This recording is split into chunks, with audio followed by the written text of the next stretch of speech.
The Kremlin is hiding a number. That is not spin. That is not speculation. That is a regime in panic.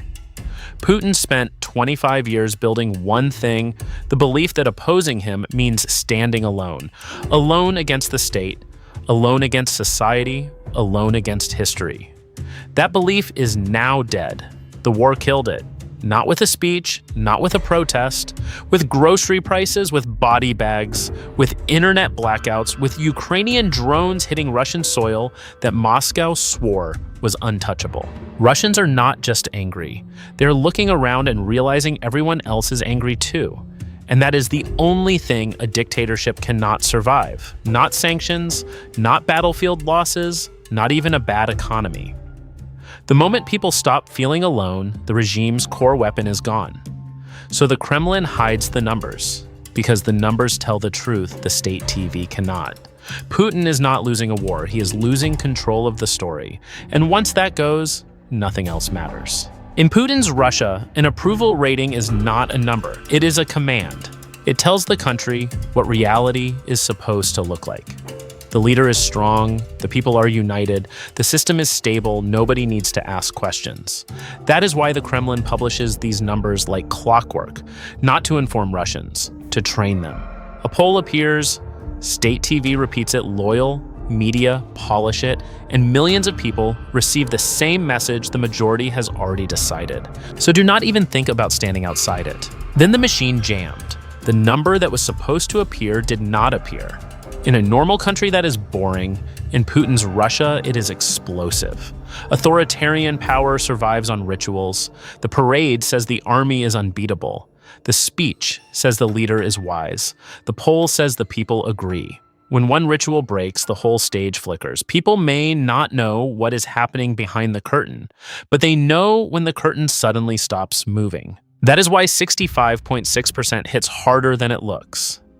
It is not the end of Putin. It is not collapse tomorrow morning.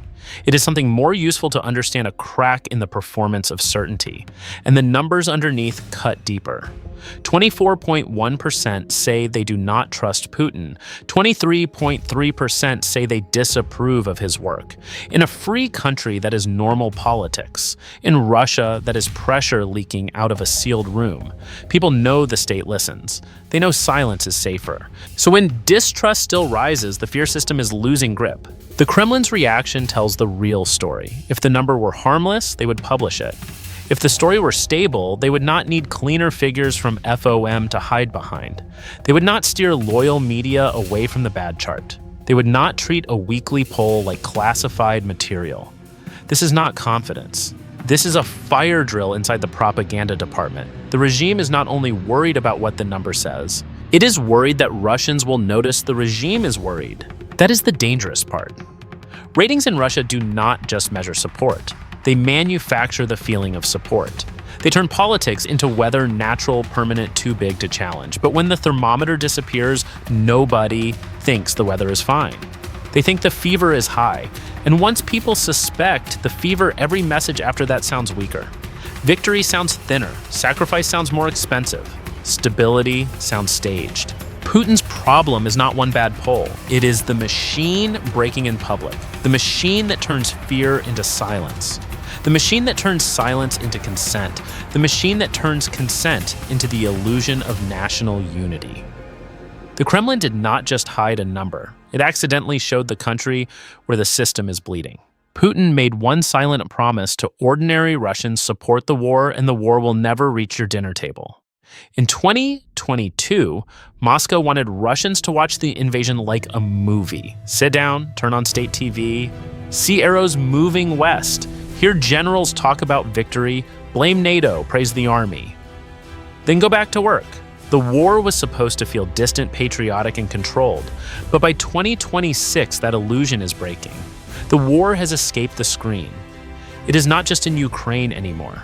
It is in Russian wallets, Russian phones, Russian fuel depots, and Russian homes. First, it hits the wallet, not with one explosion, with a receipt. That is what makes it dangerous. A missile strike happens once. A grocery bill comes back every week. Bread costs more. Medicine costs more. Repairs cost more. Fuel feels heavier. every trip to the store becomes a quiet referendum on the war. The Kremlin can say Russia is winning. But the cashier tells a different story, the shelf tells a different story, the family budget tells a different story. And when propaganda argues with the price tag usually wins. Then it hits the phone. That small screen is dangerous because it lets Russians compare reality. A mother in Rostov can hear from another mother. A worker in Kazan can complain to a cousin in Moscow. A soldier's wife can ask why the promises keep changing. That is why restrictions on mobile internet pressure on Telegram and the fight against VPNs matter. They are not just technical measures, they are emergency brakes. The Kremlin is not afraid of apps. It is afraid of Russians talking to each other without permission. If the country is united, why slow the signal? If the story is true, why block the door? Then comes the part Moscow cannot hide with a speech: Ukrainian drones. For years, Putin sold Russians one bargain: support the war and the state will keep danger far away. But drone strikes on oil depots, military sites, and strategic infrastructure inside Russia tear that bargain apart. The message is brutal. The war has crossed back over the border. The places that were supposed to be untouchable are no longer untouchable. Every fireball inside Russia asks the same question louder than any opposition leader. If Putin started this to make Russia stronger, why does Russia feel less safe now? That is how pressure becomes panic, not all at once. One family sees prices rise, another loses a son. Another loses the internet during security restrictions. Another sees smoke from a facility the state said was protected. Alone, each wound can be explained. Together, they become a pattern. And patterns are deadly for dictatorships because people start connecting them. The grocery bill, the blocked app, the coffin, the drone strike. Different pain, same source. The war is no longer asking Russians to believe in victory. It is forcing them to pay for a lie that keeps getting more expensive. This is where Ukraine changes the game. Ukraine does not need to occupy Moscow to bring the war home. It only needs to keep standing. Every month, Ukraine survives. Putin's war spreads deeper into Russian life. Every strike, every blackout, every price increase, every funeral makes the same point: this war has no clean border anymore. Putin wanted Russians to think the battlefield was far away. Now the battlefield is in the checkout line, in the dead phone signal, in the empty chair at dinner. And once a war reaches the dinner table, no television anchor can push it back onto the map. A dictatorship can survive enemies. It expects enemies. It trains people to hate enemies. But it has a much harder problem when its own microphone starts making the wrong sound. That is what is happening around Putin. The most dangerous voices are not coming from Western capitals. They are coming from the pro-war ecosystem that once helped sell this invasion as destiny. These were not peace activists. These were not liberals begging for compromise.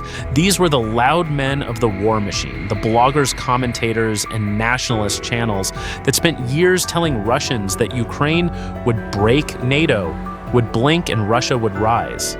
They gave Putin's war emotional fuel. They made failure look like patience. They made slaughter sound like sacrifice. Then the tone changed. Ilya Remeslo, once a fierce loyalist, openly broke with Putin and demanded that he resign and face trial. Rybar, a huge pro-war telegram voice, called Russia's offensive a dead end. Alexei Chadayev described Russia as a feudal society where rights have been replaced by privileges. These are not small cracks, these are warning sirens inside the propaganda bunker. Because propaganda works only when everyone sings the same song. One voice can be punished, 10 voices can be called traitors. But when the people who used to defend the war begin telling their audience that the war is failing, the Kremlin loses something more valuable than territory. It loses narrative discipline. Then comes Ksenia Sobchak, close enough to Putin's world for her words to sting. She describes a Russia marked by grief, a country where the pain is not always visible in Moscow or St. Petersburg, but spreads across families, towns, and empty chairs. That kind of message cuts differently. It does not attack Putin from outside the system. It bleeds from inside the social world that once protected him. This is how loyalty rots. First the slogans lose force, then the jokes disappear. Then the loyalists start asking questions they would have mocked 2 years earlier. Putin can censor opposition, he can threaten activists, he can arrest ordinary Russians. But when former believers teach their own audiences how to doubt, the damage spreads faster than any banned newspaper. The microphone was built to amplify Putin. Now it is feeding back into the room, and the sound is getting louder. Picture Putin inside the most guarded system in Russia. Walls cameras, filters bodyguards, intelligence briefings, controlled routes, screened visitors, managed images. On paper, it looks like protection. In reality, it is starting to look like a cage with better furniture. This is the dark trick of authoritarian security. The more a ruler fears the outside world, the more he gives power to the people who control access to that world. Putin wanted agencies that could protect him from chaos. Instead, he created agencies that can define chaos for him. That difference is everything. The FSB does not need to storm the Kremlin to gain power. It only needs to become necessary. Every internet restriction, every expanded surveillance power, every new control over scholars, digital channels, and detention space arrives under the same label: security. Protect the state, protect stability, protect the president. But each layer of protection moves another lever into the hands of the security machine. That is how dependency grows. Putin sees threats, the security services explain the threats, then they request more power to fight the threats. More power creates more control. More control creates more filtered information. More filtered information makes Putin more afraid. The loop tightens. And the people who benefit most are not voters, soldiers, or ministers. They are the men holding the files, the cameras, and the keys. The FSO adds the physical wall around the political one. It controls who gets near Putin, where he moves, what the public sees, and how risk is managed around his body. That sounds normal for a head of state. But in a paranoid system, protection becomes isolation. A leader can still appear powerful on television while living inside a shrinking reality. That is why this matters. Putin still gives orders, he still appears in stage meetings, he still speaks as if he controls the machine. But the machine now controls the conditions under which he rules. It filters people, it filters danger, it filters truth. The fortress he built to dominate Russia is becoming the structure that traps him inside his own fear. The question is not whether the security services protect Putin. They do. The real question is sharper. How much power does Putin still have without the men who claim they are protecting him? Here is the part that makes every other crisis worse. Putin does not have a victory big enough to cover the damage. Not a clean victory, not a fast victory. Not the kind of victory that lets a dictator stand in front of the nation and say, the pain was worth it. That is the missing piece. A clear win can hide inflation. It can silence angry bloggers. It can justify censorship. It can make families accept loss as sacrifice. But Putin's war keeps demanding more and giving back less. More men, more money, more repression, more excuses, and still no finish line. Russia controls about 20% of Ukraine, but the unfinished part of the map is the real problem. More than 482,000 square kilometers remain outside Moscow's control. In the first 4 months of 2026, Russia gained only about 348.3 square kilometers, and that picture already includes a net loss in April.